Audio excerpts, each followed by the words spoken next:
আপনার কি দুর্বল অনুভূত হয়? মাংসপেশিতে ব্যথা করে? হতে পারে এটি ভিটামিন ডি বা ক্যালসিয়ামের ঘাটতির কারণে হচ্ছে। কিন্তু আমরা অনেকেই জানি না আমরা কখন ভিটামিন ডি বা ক্যালসিয়াম খাবো, কখন এটি দরকার, আবার কখন এটি আমাদের ক্ষতির কারণ হয়ে দাঁড়াতে পারে। প্রথমে আমাদের জানা দরকার কাদের অ্যাকচুয়ালি ভিটামিন ডি এবং ক্যালসিয়াম বেশি দরকার। আমাদের মাঝে যাদের বয়স বেশি, আমাদের বয়স্ক বাবা মা, তাদের কিন্তু হাড়ের ঘনত্ব কমতে থাকে, যার কারণে ভিটামিন ডি ক্যালসিয়াম তাদের দেওয়া প্রয়োজন।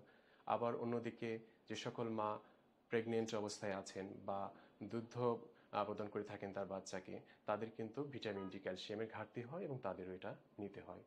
এছাড়া কিছু কিছু ওষুধ রয়েছে যেটা খাওয়ার জন্য, যেমন স্টেরয়েড জাতীয় ওষুধ, খিঁচুনির ওষুধ, এগুলো কিন্তু আমাদের রক্তে ভিটামিন ডি ক্যালসিয়ামের পরিমাণ কমিয়ে দিয়ে আমাদের নানাবিধ সমস্যার সম্মুখীন করে দেয়।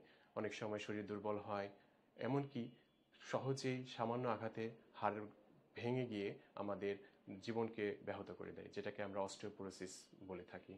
সুতরাং আমাদের জানতে হবে কখন আমাদের এটা খেতে হবে।